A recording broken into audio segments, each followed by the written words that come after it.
யோவான் 12வது அதிகாரம், யோவான் 12:24 அழகா சொல்லப்பட்டிருக்கிறது. இந்த தானியம் என்று நாங்கள் பார்க்குற நேரத்தில் ஒரு விதை என்று நாங்கள் பார்க்குறோம் இல்லையா? மரித்து பலன் கொடுக்கும் ஒரு வாழ்க்கை. ஹல்லேலூயா! மரித்தும் பலன் கொடுக்கும் ஒரு வாழ்க்கை. ஓகே, யோவான் 12:24. மெய்யாகவே மெய்யாகவே நான் உங்களுக்கு சொல்லுகிறேன், கோதுமை மணியானது நிலத்தில் விழுந்து சாகாவிட்டால் தனித்திருக்கும், சத்தேதே ஆகில் மிகுந்த பலனை கொடுக்கும். இதில் பாருங்க, ஆண்டவர் சொல்லுகிற பொழுது மெய்யாகவே மெய்யாகவே. அப்ப இதிலேயே விளங்கிற வேண்டும். என்ன விளங்கிற வேண்டும்? ஏதோ காரியம் கொஞ்சம் பெருசா தான் இருக்குது. மெய்யாகவே உண்மை அது இந்த உலகத்தில் அவருடைய வார்த்தை. மற்ற காரியங்கள் எல்லாமே, எதை எடுத்தாலும் எதை செய்தாலும் எல்லாமே அது ஒரு மாயையாக இருக்கிறது. மெய்யாகவே மெய்யாகவே நானே வழியும் சத்தியமும் ஜீவனுமாயிருக்கிறேன் என்கிற அந்த ஒரு தொனியை அந்த இடத்துல இயேசு பேசுகிற பொழுது மெய்யாகவே மெய்யாகவே நான் உங்களுக்கு சொல்லுகிறேன். ஹல்லேலூயா! அவருடைய வார்த்தை இன்றைக்கு உங்களை தேடி வருகிறது, உங்களை உயிர்ப்பிக்க போகிறது. ஆமென். நம்புறீங்களா? பாருங்க, ஒரு சிறிய தானியத்தை பார்த்தால் அது ஒரு சாதாரணமாக தெரிகிறது. எங்களுடைய கையிலே நாங்கள் அதை பார்க்குற நேரத்தில் ஒரு கடுகு விதையாக இருக்கட்டும் அல்லது தானியங்களாக இருக்கட்டும், அது ஒரு சாதாரணமாக அது தெரிகிறது. ஆனால் அதன் உள்ளுக்குள்ளே கர்த்தர் எனக்கு கற்றுக் கொடுத்த ஒரு காரியம், உள்ளுக்குள்ளே பெரிய அறுவடையே இருக்கிறது. ஆமென். எதுக்குள்ளே இருக்குது? அந்த சின்ன அந்த தானியத்துக்குள்ள பெரிய அறுவடையே இருக்கிறது. நல்ல கரங்களை தட்டிருக்க வேணுமே. பெரிய அறுவடை. ஹல்லேலூயா! ஆண்டவர் சொல்ல வருகிற காரியம், அது மண்ணிலே விழுந்து நெக்ஸ்ட் என்ன செய்யப்பட வேண்டும்? அது மரிக்க வேண்டும். அப்படி அது மரித்து போகாவிட்டால் அது தனித்திருக்கும். அந்த தானியம் ஏதோ ஒரு இடத்திலே அல்லது ஒரு ஹால், ஒரு ஓட்டைக்குள்ளே அல்லது ஏதோ ஒரு இடத்திலே அது இருந்தால் அது என்ன செய்யும்? அப்படியோ இருக்கும். ஆனால் செத்ததே ஆகில் மிகுந்த பலனை கொடுக்கும். ஹல்லேலூயா! ஆண்டவர் சொல்ல வருகிற காரியம், இதில் தேவன் ஒவ்வொரு விசுவாசியின் வாழ்க்கையிலும் ஒரு பெரிய நோக்கத்தை வைத்திருக்கிறார். பார்க்க சாதாரணமாக தெரியலாம், உங்களை பார்த்தா என்ன பார்த்தா அல்லது இங்கே இருக்கிற இந்த சின்ன பிள்ளைகளை பார்த்தா சாதாரணமாக தெரியலாம். அதே போல் அந்த தானியமும் கையில் இருக்கிற நேரத்தில் அது சாதாரணமாக தெரிகிறது. ஆனால் அது போக வேண்டிய இடத்தை போய் அது விதைக்கப்பட்டு அது மண்ணுக்குள்ளே போய் அது செத்து மறுபடியும் உயிர்த்து மிகுந்த கனியை கொடுக்கிறது. பெரிய அறுவடை, பெரிய அறுவடை.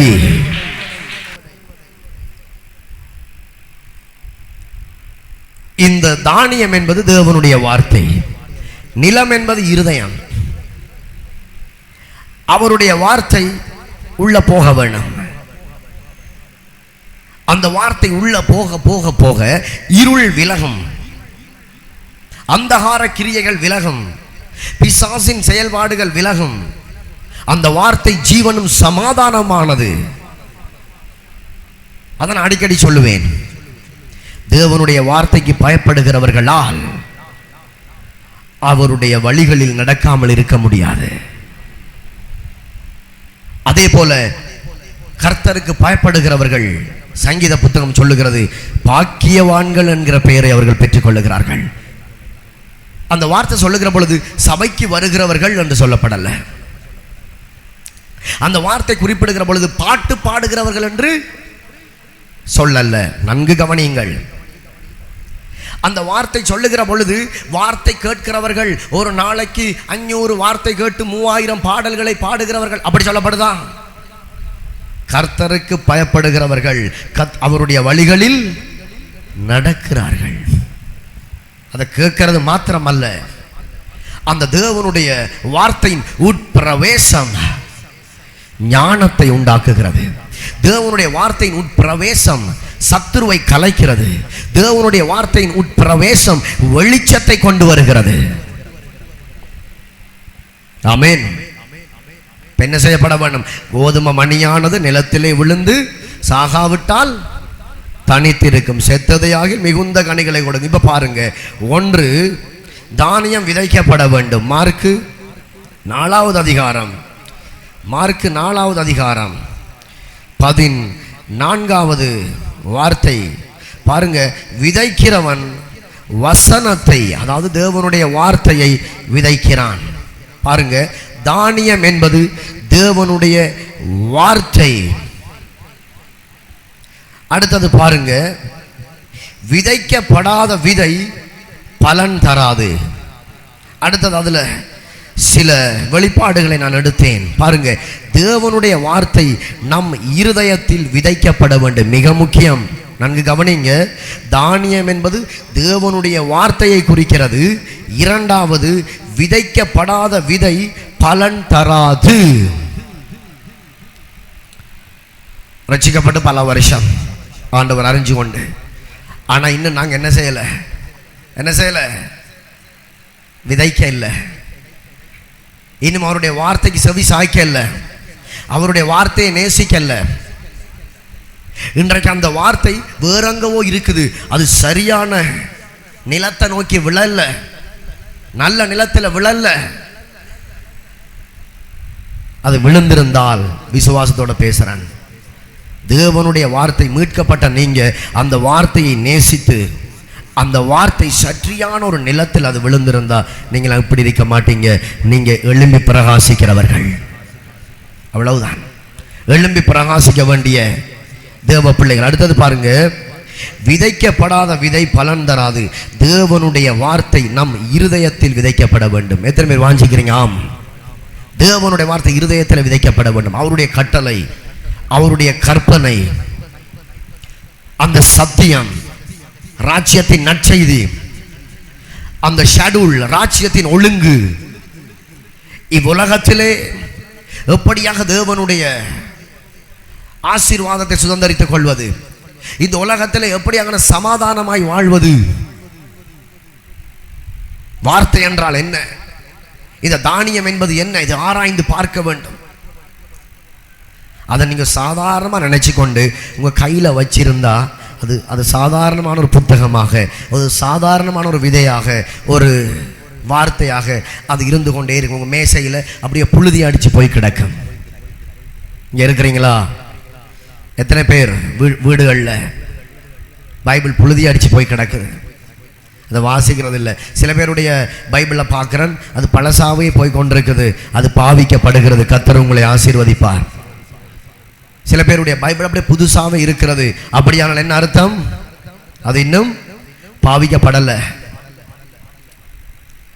கத்தி இருக்குது, அது மொட்டையா போகுதுன்னு சொல்லி சொன்னா அதை என்ன செய்றீங்க? பாவிக்கிறீங்க. அது கூறாவே இருக்குதுன்னு சொல்லி சொன்னா அதை பாவிக்கல. விளங்குதானே? பாவிக்கப்பட வேண்டும். அதான் நான் நேற்று சொல்லி கொடுத்தேன். நோய் இருக்குதா, எந்த இடத்துல வியாதி இருக்குது, அந்த இடத்துல கையை வை, இயேசுவே என் பரிகாரி என்று சொல்லி சொல்லுங்கள், அந்த இடத்துல அற்புதம் நடக்கும்.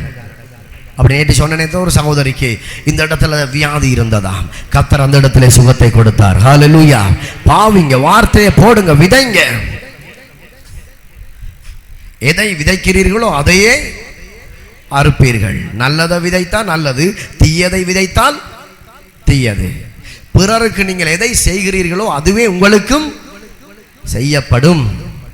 பாருங்க, தேவனுடைய வார்த்தை அதுவே நித்தியமானது. அந்த மார்க்கு 4:14, விதைக்கிறவன் வசனத்தை விதைக்கிறான். இயேசுவும் வார்த்தையும் ஒன்று, வார்த்தை வல்லமை உள்ளது. இயேசு என்றால் விடுதலை கொடுக்கிறவர். ஹல்லேலூயா, ஹல்லேலூயா. அடுத்தது மத்தேயு 13:23, மத்தேயு 13:23, நல்ல நிலத்தில் விதைக்கப்பட்டவனோ வசனத்தை கேட்கிறவனும் உணர்கிறவனுமாயிருந்து, இப்ப எல்லாரும் சொல்லுவோமா, 100ஆகவும், அடுத்தது 60ஆகவும், அடுத்தது 30ஆகவும் எதை கொடுக்கிறானாம்? பேசுங்க, எதை கொடுக்கிறான்? பலனை கொடுக்கிறான். இப்ப நல்ல நிலத்தில் விதைக்கப்பட்டவனும் வசனத்தை கேட்கிறவனும், நீங்க எந்த நிலத்தில் விதைக்கப்பட்டிருக்கிறீங்க? நீங்க எந்த நிலத்தில் நிற்கிறீங்க? நல்ல நிலத்தில் விதைக்கப்பட்ட விதையோ வசனத்தை கேட்கிற, நல்ல நிலத்தில் விதைக்கப்பட்டவனோ வசனத்தை கேட்கிறவனும் உணர்கிறவனுமாயிருந்து 100ஆகவும் 60ஆகவும் 30ஆகவும் பலன் கொடுக்கிறான். இப்ப நான் நினைக்கிறேன், பலன் கொடுக்கிற பிள்ளைகள் எல்லாமே நல்ல நிலத்தில் விதைக்கப்பட்ட விதைகள். ஹல்லேலூயா. அப்படித்தானே சொல்லுது. நல்ல நிலத்தில் விதைக்கப்பட்டவனோ 30ஆக 60ஆக 100ஆக பலன் கொடுக்கிறான். நீங்க பலன் கொடுக்கிறீங்களா? உங்க வீட்டில் பலன் கொடுக்கிறீங்களா? அல்லது கனி இல்லாத மரமா? இயேசு தேடி வருகிறார், கனியை தேடுகிறார், கனியை தேடுகிறார். கிறிஸ்தவ வாழ்க்கை என்பது வாரதும் போறதும் அல்ல பிள்ளைகள். கிறிஸ்தவ வாழ்க்கை என்பது பாடல்களை கேட்டா காணும், பாட்டு பாடினா காணும். கிறிஸ்தவ வாழ்க்கை என்பது இப்படித்தான். கிறிஸ்தவ வாழ்க்கை என்பது பிறர் அவர்கள் ஏனைய மதங்களை பின்பற்றுவது போல பின்பற்றினா சரி இல்லை. அதை நான் சொன்னேன். அழைக்கப்பட்டவர்கள், தெரிந்து கொள்ளப்பட்டவர்களுக்கு தேவன் விசேஷித்த பொறுப்புகளை கொடுத்திருக்கிறார். அவைகளில் உறுதியாய் நிற்கிற பொழுதுதான் அந்த கிரீடத்தை எங்கள் கையிலே கொடுக்கிறார். ஹல்லேலூயா. ஆகையால் ஏனைய மதத்தவர்கள் அவர்கள் போனான்னு போகாட்டி என்ன, அவங்க போறாங்க, அவங்க விருப்பப்படி பண்றாங்க, மனுஷரை பிரியப்படுத்துறாங்க, அங்குள்ள பெரியவர்களை பிரியப்படுத்துறாங்க, ஏதோ பெரிய அளவில் செய்கிறாங்க, வந்துடுறாங்க, அவ்வளவுதான். ஆனா கிறிஸ்தவ வாழ்க்கை என்பது அப்படி அல்ல. இதுதான் சத்தியம், இதுதான் உண்மை, இதுதான் வழி, இதுதான் நித்திய ஜீவன். ஏசப்பாவை எங்க தேடி கண்டுபிடிக்கலாம் சொல்லுங்க பாப்பா. தான் ஒரு ஆள் கேட்டார். எல்லாரும் சொல்றாங்களாம், மேடைக்கு போனா ஏசப்பா பேசுகிறார் பேசுகிறார் பேசுகிறார். எப்படி சொல்றாங்களாம்? ஏசப்பா பேசுகிறார் பேசுகிறார். எப்படி பேசு? அவங்களுக்கு மாத்திரம் விசேஷமா பேசுகிறார். என்னுடைய இருதயத்திலே என்னோடு கூட ஒவ்வொரு நாளும் ஏசப்பா பேசுகிறார். உங்களோட பேசுகிறாரா? கையை வைத்துங்க. பேசுகிறாரா? சில பேருக்கு அது ஒரு என்னடா புதுசாக இவங்க பேசுறார் பேசுறார் அப்ப ஏன் நம்மளோட பேசுறது இல்லை? இதை திறக்கிற நேரம் எல்லாம் அவர் பேசுகிறார். ஹல்லேலூயா, ஹல்லேலூயா. இப்பவும் பேசுகிறார். சர்ச் முடிய இதை திறந்தாலும் பேசுவார், இரவைக்கு இதை திறந்தாலும் பேசுவார். எந்த நேரம் அண்டு இல்லை, எப்பப்பெல்லாம் இதை நாங்கள் திறக்கிறோமோ அப்பப்பெல்லாம் அவர் என்ன செய்கிறார் சொல்லுங்களேன்? பேசுகிறார். இப்ப சொல்லுங்க, பேசுகிறாரா இல்லையா? நீ கடவுள் என்று அழைக்கிற அந்த கடவுளை பற்றி எனக்கு தெரியாது. எனக்கு தெரிந்த ஒரே தேவன், படைப்பாளி, வானத்தை பூமியை உண்டாக்கினவர் இயேசு, யாவே. ஹல்லேலூயா. அவர்தான் படைப்பாளி. அப்ப அவர் பேசுகிறார். பேசுகிறார். இந்த வார்த்தையை திறக்கிற பொழுதெல்லாம் பேசிக்கொண்டே இருக்கிறார். அவருடைய குரல் கேட்டுக்கொண்டே இருக்கிறது. உங்களுடையும் பேசுவார். நம்பிக்கையோட திறங்க, இக்கட்டான சூழ்நிலையில திறங்க, கண்ணீரின் பள்ளத்தாக்கில் ஓடி வந்து அங்கேயும் இங்கேயும் போகாதீங்க. இந்த வேதத்தை திறங்க, அதுக்குரிய ஒரு பதிலை கர்த்தர் உங்களுக்கு கொடுப்பார். அவருடைய வார்த்தை அழியாதது, அவருடைய வார்த்தை நித்தியமானது, அவருடைய வார்த்தை ஜீவன் உள்ளது. ஹல்லேலூயா.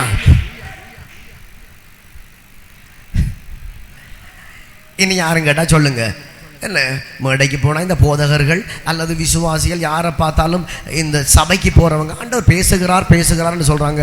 உண்மையாக பேசுகிறார். நான் வைத்திருக்கிற வேத புத்தகத்தை திறக்கிற பொழுதெல்லாம் அவர் பேசுகிறான்னு சொல்லுங்க. உட்கார்ந்து போகட்டும். ஹல்லேலூயா. இயேசு நல்லவர். பாருங்க, யோவான் 12:24 வாசிட்டோமா? மெய்யாகவே நான் உங்களுக்கு சொல்லுகிறேன், கோதுமை மணியானது நிலத்தில் விழுந்து சாகாவிட்டால் என்னவாம்? தனித்திருக்கும். செத்ததே ஆகில் மிகுந்த பலனை கொடுக்கிறது. அப்ப தானியம் மண்ணில் புதைக்கப்படும் பொழுது அது அழிந்து போகிறது. என்ன செய்யப்படுகிறது? அழிந்து போகிறது. சொல்லுங்க, அழிந்து போகிறதா? சொல்லப்போனால் மண்ணுக்குள்ள தானே புதைக்கிறோம், அது அழிஞ்சு போறது போல போகுது. ஆனால் நெக்ஸ்ட் அது புதிதாக உருவெடுத்து ஒரு முளையாக எடுத்து மிகுந்த பலனை கொடுக்கிறது. ஹல்லேலூயா! இதுதான் ஐயா புதிய வாழ்க்கையின் தொடக்கம். இப்ப சொல்ல போறேன், நாங்க மறிக்க வேண்டிய காரியம் இருக்குது. எழுது அகந்தை, இரண்டாவது சுயநலம். அகந்தை, சுயநலம் சாக வேண்டிய காரியம். அப்பதான் ஒரு உருவெடுக்கலாம், அப்பதான் முளைச்செழும்பலாம். பெருமை மறிக்க வேண்டியது. பொறாமை சாக வேணும். அந்த விதையை மண்ணுக்குள்ள போடுறோம், அது சாகுது. செத்ததே ஆகில் மிகுந்த பலனை கொடுக்கிறது. பழைய மனுஷன் சாக வேண்டும். பணத்தாசை, பொருளாசை, கொலவரி சாக வேணும். விளங்குதா? பாவ ஆசைகள், சுயநலம் சாக வேண்டும். பாருங்க, கலாத்தியர் 2:20, கிறிஸ்துவுடனே கூட சிலுவையில் அறையப்பட்டேன், ஆயினும் நான் அல்ல, கிறிஸ்துவே எனக்குள் பிழைத்திருக்கிறார். கிறிஸ்துவுடனே சிலுவையில் அறையப்பட்டேன், ஆனாலும் நான் அல்ல, கிறிஸ்துவை எனக்குள் ஜீவிக்கிறார். நல்ல கரங்களை தட்டி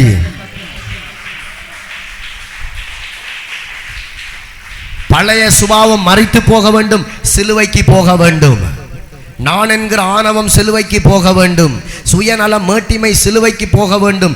விதண்டாவாதம் பண்ணுகிற குணங்கள் சிலுவைக்கு போக வேண்டும். செத்ததே ஆகில். பழைய மனுஷன் மறிக்கிறான், புதிய மனுஷன் பிறக்கிறான். பழையவைகள் ஒளிந்து போயின, எல்லாம் புதிதாயின. புதிதாக பிறந்த குழந்தைகள் போல திருவசனத்தை ஏற்றுக்கொண்டு, திருவசனத்தை கற்றுக்கொண்டு ஞான பால அருந்த வேண்டும். அதான் தேவனுடைய வார்த்தை. அந்த வார்த்தை உங்களை கீழ் நோக்கி போக விடாது. அது ஸ்ப்ரிங் போன்றது, உங்களை தள்ளிக்கொண்டே போகும். ஹல்லேலூயா! உங்களை தள்ளிக்கொண்டே போகும். இழுத்து போட்டு விட்டாலும் தன்னிடத்திற்கு வரும். அதுதான் ஐயா தேவனுடைய வார்த்தைக்கு உள்ள பவர்.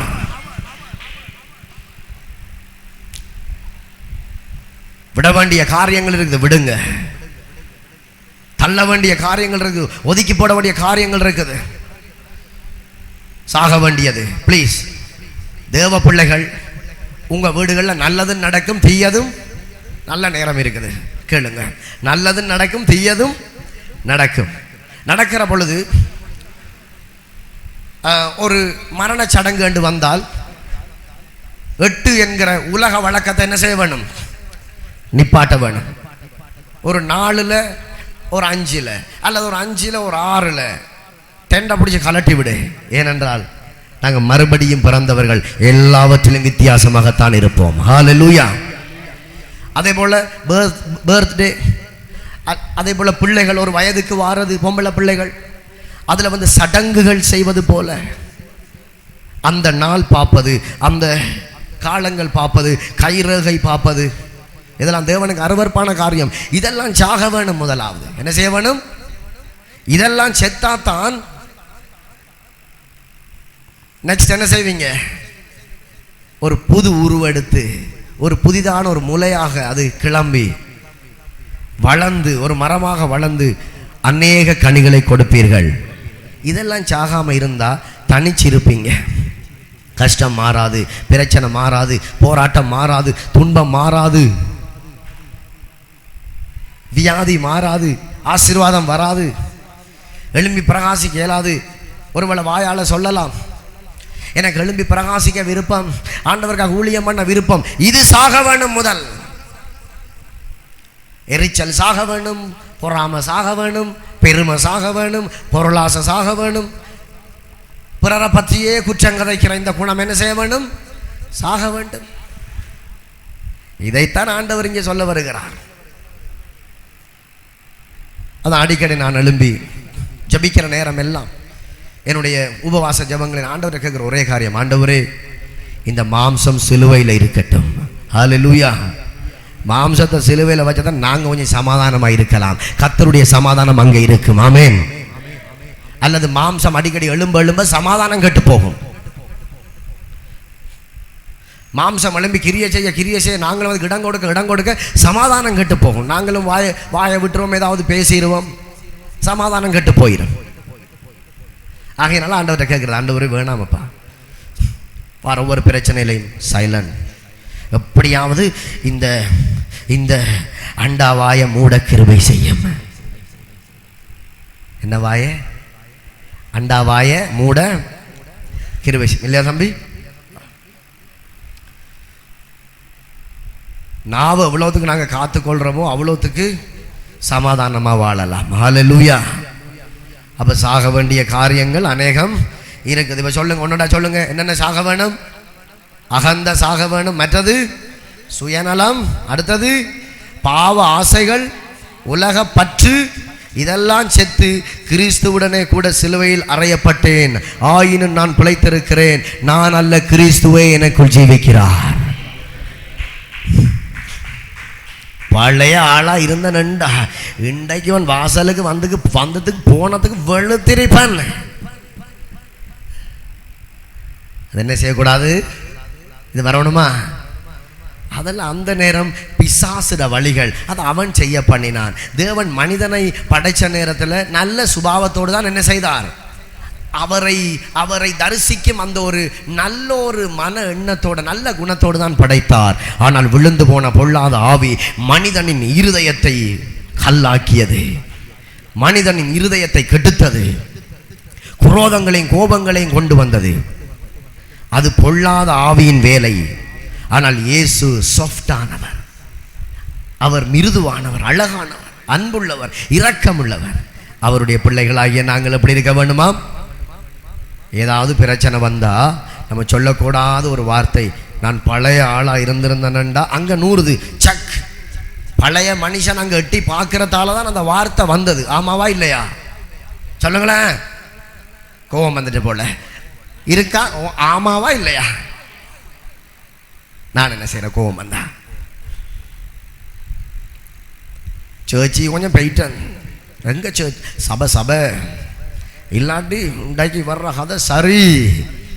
இதை சொன்னதை விட வந்தவனுக்கு மொங்கன்னு மொங்கி என்ன செய்திருக்கலாம்? அனுப்பியிருக்கலாம். இது எங்களுக்குரியது அல்ல, போயிட்டு வாங்க, இது எங்களுக்குரியது அல்ல. இந்த சபையில் இந்த 1000 பிரச்சனைகள் வாசல் வரைக்கும் வந்தது. என்னோட இருக்கிறவர்கள்ட்டையும் சொன்னேன், வேண்டாம். கையோ எதுங்காபம் சாட்சி இருக்கிறீங்களா? சொல்லிக்கொண்டே இருப்பேன், வேண்டாம், தேவையில்லை, பார்க்கலாம், இயேசு பாப்பார், நம்மை அழைத்தவர் உண்மை உள்ளவர், அவருக்கு சித்தமண்டா எதிரியின் கையில் எங்களை கொடுக்கட்டும், அவரங்களை அழைச்சிருக்காட்டி எதிரிகள் ஆட்கொள்ள விடட்டும், அவரங்கள் அழைச்சிருக்காட்டி அவர்களுடைய தகப்பன் இல்லையண்டா பிசாசங்களை கொள்ள அவர் வழிகளை திறந்து கொடுக்கட்டும், அனுமதி கொடுக்கட்டும். அவர் நிரூபித்தார், நீ என் பிள்ளை, நீ என் மகன், நான் உன்னை தெரிந்து கொண்டேன், உன்னை பேர் சொல்லி அழைத்தேன், நீ என்னுடையவன் என்று சொல்லி வாக்கு கொடுத்தவர். எத்தனை படை சூழ்ந்து கொண்டாலும் இப்படி மறைத்து நின்று இதுவரைக்கும் பாதுகாத்து கொண்டே இருக்கிறார். அவர் ராஜா, அவர் கர்த்தர். நான் கால் பண்ணி, தம்பி இப்படி நடந்துட்டு, அண்ணன் இப்படி நடந்துட்டு, என்னை கொஞ்சம் வந்து காப்பாத்துங்க, இதுவரைக்கும் சொன்னது கிடையாது. எவர்தான் படையெடுத்து வந்தாலும் அவர் ராஜா, அவர் யுத்த வீரன். கர்த்தர் நம்மோடு இருக்கிறார், சேனைகளின் கர்த்தர் நம்மோடு. இதுவரைக்கும் எதிரி படை இஸ்ரேலனாகிய என் முன்னால் முதுகை காண்பித்துக் கொண்டுதான் இருக்கிறார்கள். ஹல்லேலூயா. பெலிஸ்தியர் முதுகை காண்பித்துக் கொண்டுதான் இருக்கிறார்கள். எகிப்தியர் முதுகை காண்பித்துக் கொண்டுதான் இருக்கு. முதுகை காண்பிக்கிறா என்ன? ஓட்டம் பிடிக்கிறார்கள். கர்த்தருடைய வார்த்தை நின்று நமக்காக யுத்தம் பண்ணி கொண்டிருக்கிறது. ஆமென். நம்புறீங்களா? அப்ப என்னவாம்? என்னவாம்? தானியம் மண்ணில் புதைக்கப்படும் பொழுது அது என்ன செய்கிறது? அழிந்து விட்டது போல அது தோற்றம் எடுக்கிறது, எங்களுக்கு தோன்றுகிறது. ஆனால் அது புதிய வாழ்க்கையின் தொடக்கம், புதிய வாழ்க்கையின் தொடக்கம். ஒரு ஒன்றுமே அல்ல, புதிய வாழ்க்கையின் தொடக்கம். இன்றைக்கு நான் உங்களுக்கு சொல்லித்தாரது ஒரு புதிய வாழ்க்கையின் தொடக்கம். ஊழியம் செய்ய விருப்பமா? நான் கையை உயர்த்த வேணும், அற்புதம் நடக்க வேணும், கையை உயர்த்த வேணும், இப்படி நடக்க வேணும், விருப்பமா? ஒரு தொடக்கத்தை உங்களுக்கு சொல்லி தருகிறேன். உங்களுடைய வாழ்க்கையில் இருக்கிற மரித்து போக வேண்டிய, விட வேண்டிய காரியங்களை விட்டு, வாயை கொஞ்சம் மூடிக்கொண்டு, நடத்தையை காத்துக்கொண்டு, சாட்சியை காத்துக்கொண்டு, அவர் என்னை வேறு பிரித்தார், நான் பரிசுத்த ஜாதிக்குள்ளே இணைக்கப்பட்டேன், நான் இயேசுவின் பிள்ளை, ஆகையினால் அவரோடு கூட நான் என்னாலும் மேய்ப்பனின் குரல் கேட்கும் ஆடு போல நான் அவருடைய அடிச்சுவடை பின்பற்றுகிறவன் நான் என்று விட வேண்டியதெல்லாம் விட்டுட்டு ஆண்டவர்கிட்ட கேளுங்க. ஒருவேளை விட முடியாத பழக்க வழக்கங்களையும் கேளுங்க. அது குடியாயிருக்கட்டும், வெறியாயிருக்கட்டும், சினிமாவாயிருக்கட்டும், போதை வஸ்துக்களாயிருக்கட்டும், அல்லது எதுவாயிருந்தாலும். என் அன்பு தேவ பிள்ளையை இதை யூடியூப்ல பார்த்து கொண்டிருக்கிற நீங்களும் கூட எந்த இடத்துல தனிச்சு இருந்தாலும், எந்த இடத்துல தனிமையில் இருந்தாலும், இந்த பாவ பழக்க வழக்கத்தை என்னால் விட முடியவில்லை என்று நீங்க ஒருவேளை சிந்தித்து கொண்டிருந்தா கர்த்தர் உங்களோடு பேசுகிறார். வாயை திறந்து இயேசுவே என்னை விடுதலையாக்கும், இயேசுவே என்னை விடுதலையாக்கும் என்று சொல்லுங்கள். அந்த இடத்துல கர்த்தர் அற்புதம் செய்வார். எல்லாரும் சொல்லுவோமா? இயேசுவே எங்களை விடுதலையாக்கும். பழைய மனுஷன் மறிக்கட்டும், பழைய சுபாவம், சந்ததி ஆவிகள், சந்ததி சுபாவங்கள் மாறி போகட்டும்.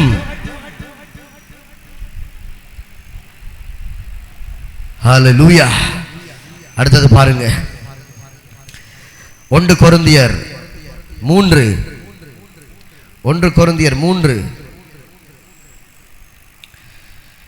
6-7. நான் நட்டேன், அப்பல்லோ நீர் பாய்ச்சினான், தேவனே விளைய செய்தார். பாருங்க, அதை சொல்லுகிற பொழுது, அப்படி இருக்க நடுகிறவனாலும் ஒன்றுமில்லை, நீர் பாய்ச்சுகிறவனாலும் ஒன்றுமில்லை, விளைய செய்கிற தேவனாலே எல்லாம் கூடும். நல்ல கரங்களை தட்டி ஹல்லேலூயா, ஹல்லேலூயா. பாருங்க, மனிதன் விதைக்கலாம், சரியா? மனிதன் நீர் ஊற்றலாம், ஆனால் உயிரையும் வளர்ச்சியையும் கொடுக்கிறவர் இயற்கைக்கு அப்பாற்பட்ட வல்லமை படைத்த எங்கள் ஆண்டவராகிய தேவன். மனுஷனால் எல்லாம் முடியாது. அதுதான் கர்த்தரை சார்ந்திருக்க வேணும். நான் பார்ப்பேன், நான் எடுப்பேன், இல்லை, எல்லாம் முடியாது மனிதனால். சில பேர் சொல்றாங்க, எங்களால் இயலாது என்ன இருக்கு சொல்லுங்க? நம்ம ஆண்டவர் செய்கிற வேலையை அவங்க செய்வாங்களா? வானத்தையும் பூமியையும் படைப்பாங்களா? இல்லதானே? என்ன இருக்குன்னு கேட்பாங்க. நாங்கள் நீர் பாய்ச்சலாம், ஒருவேளை பசலை போடலாம், ஆனால் வளரச் செய்கிறவர், அதுக்கு ஜீவனை கொடுக்கிறவர், அதை மறுபடியும் பூத்து குலுங்கி காய்க்க செய்கிறவர் ஆண்டவராகிய இயேசு. ஆகையினால நாங்கள் நம்ப வேண்டியது முடிவு பரியந்தம், இறுதி பரியந்தம் நாங்கள் நம்ப வேண்டியது ஒருவரைத்தான். யார சொல்லுங்க? நீங்க தான் உச்சரிக்கணும். யார? ஆண்டவராகிய இயேசுவை தான் நாங்கள் நம்ப வேணும், வேற ஒன்றுமே இல்லை. தோல் பலத்தை நம்பி ஏமாந்து போய்விடக்கூடாது. அதான் பக்தன் பாடுக இல்லையா? தோல் பலத்தால் சுமந்து பார்த்தேன், கால் பலத்தால் கடந்து பார்த்தேன், சொல் பலத்தால் பெருசாக என்னவோ பண்ண பார்த்தேன், சாதிக்க பார்த்தேன், ஒன்றுமே முடியல. கடைசியில் எல்லாவற்றையும் முயற்சி பண்ணி பார்த்துட்டு ஒரு வேர்டில் நடக்க முடியல டாடி, நடக்க முடியல. பாடுவோமா? நடக்க முடியல டாடி, நடக்க முடியல. சொல்லுங்க, தாங்கிக் கொள்ளுங்க, தாங்கிக் கொள்ளுங்க. சொல்லுங்க, நடக்க முடியல டாடி, நடக்க முடியல. நடக்க நடக்க தாங்கிக் கொள்ளுங்க, தாங்கிக் கொள்ளுங்க. இயேசுவே தாங்கிக் கொள்ளுங்க. பாருங்க, இந்த வார்த்தையை வாசிக்கிற நேரம் இன்னொரு காரியத்தை, நான் நட்டேன், அப்பல்லோ நீர் பாய்ச்சினான், தேவனே விளைய செய்கிறார். அப்படியானால் கர்த்தர் ஒரு மனுஷனை பயன்படுத்த ஆரம்பித்ததன் பின், கொஞ்ச நேரம் தான் முடிக்கிறேன் கேளுங்க, ஆரம்பித்ததன் பின் சில பேரை கொண்டு விடுதலை கொடுக்கிறார், பிசாசுகளை கலைக்கிறார், அற்புதங்களை செய்கிறார், நோய்கள் குணமாகுது, அல்லது விசேஷித்த காரியங்களை ஆண்டவர் செய்கிறார். ஆனால் இந்த வார்த்தையின் முடிவு ஒரு அழகான ஒரு வெளிப்படுத்தல். இந்த ஊழியத்தில் வருகிற அத்தனை பெருமையும் யாருக்குரியது? கர்த்தர். எல்லா புகழும் எல்லா மகிமையும் இயேசுவுக்குரியது.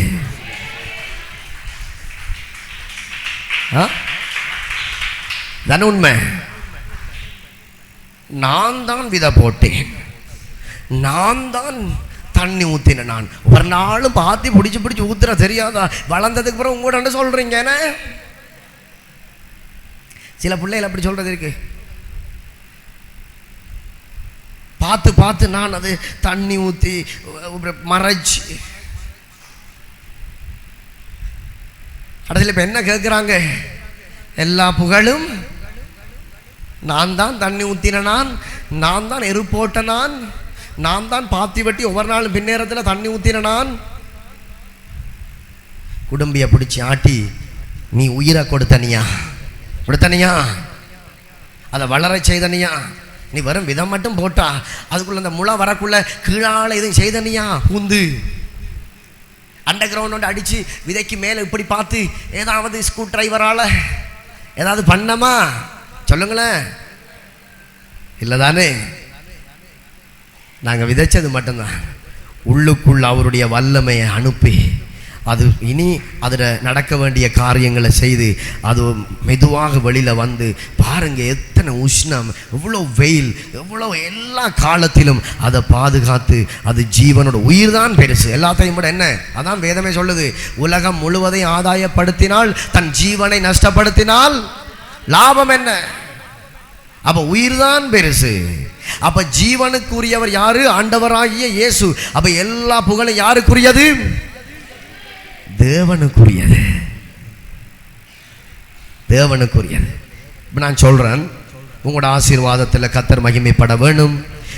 ஒரு புறம் சொல்லிட்டான், கோதுமை மணியானது நிலத்தில் விழுந்து சாக வேணும், அப்ப விட வேண்டிய காரியங்கள் விடப்பட வேணும். இன்னொரு புறம் கர்த்தர் உங்களுக்கு கொடுத்திருக்கிற இந்த ஆவிக்குரிய வாழ்க்கையிலும் இப்போ நீங்கள் போகிறதான அது நன்மையான காரியங்கள், ஊழிய வாழ்க்கை, தேவன் அழைத்த அழைப்பில் நடக்கிற அத்தனை புகழும் அத்தனை மகிமையும் அத்தனை பெருமையும் அதுக்கு ஜீவன் உண்டாக்கினாரே, அதை வளரச் செய்கிறாரே, அதை பாதுகாக்கிறாரே, கூடவே வருகிறாரே, எதிரி கைவோட விடல, பூச்சிகள் வண்டுகள் அரிக்க விடல, இதுவரைக்கும் காத்தாரே, அவருக்கு தான் எல்லா துதியும் கனமும் மகிமையும். ஹல்லேலூயா. அவ்வளவுதான்.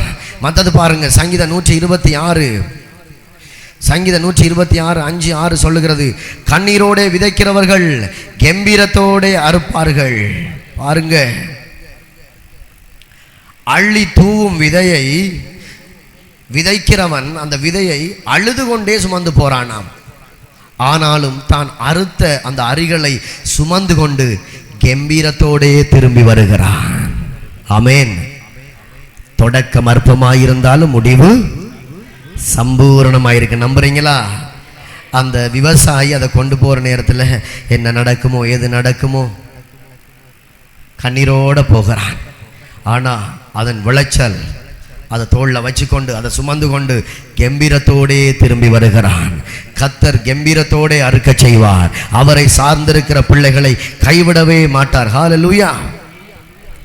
ஜெபம் ஒரு விதை, கட்டாயம் இது ஒவ்வொரு நாளும் உங்கள் வாழ்க்கையில் இருக்க வேண்டும். மற்றது கண்ணீர் ஒரு விதை.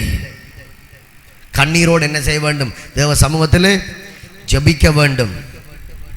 மற்றது பாருங்க, இந்த விசுவாசம் ஒரு விதை கர்த்தர் கொடுக்கிறார். ஜெபம் ஒரு விதை, கண்ணீர் ஒரு விதை, கண்ணீரின் ஜெபம்.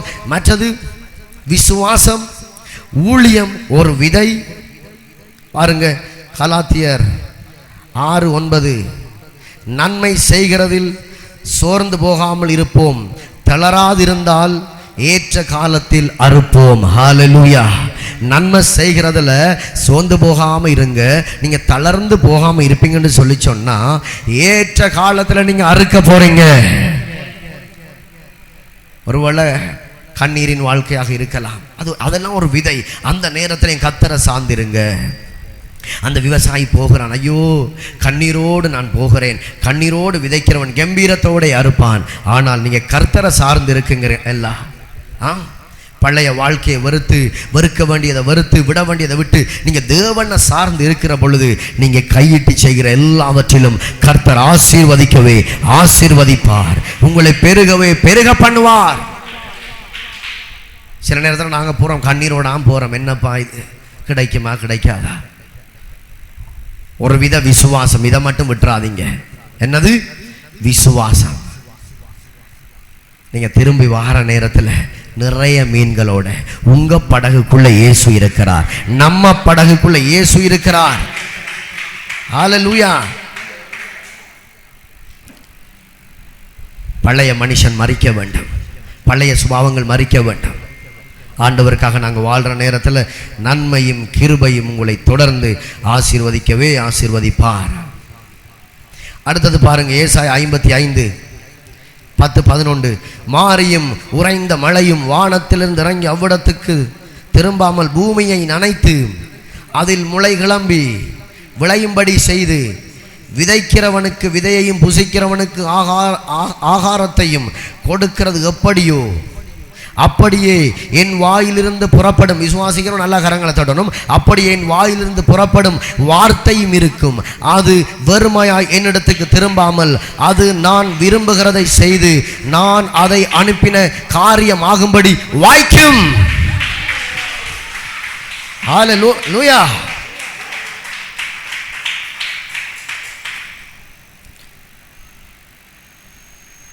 அந்த ஒரு சிறிய விதை, தேவனுடைய கையில் இருக்கிற ஒரு சிறிய அந்த தானியம்,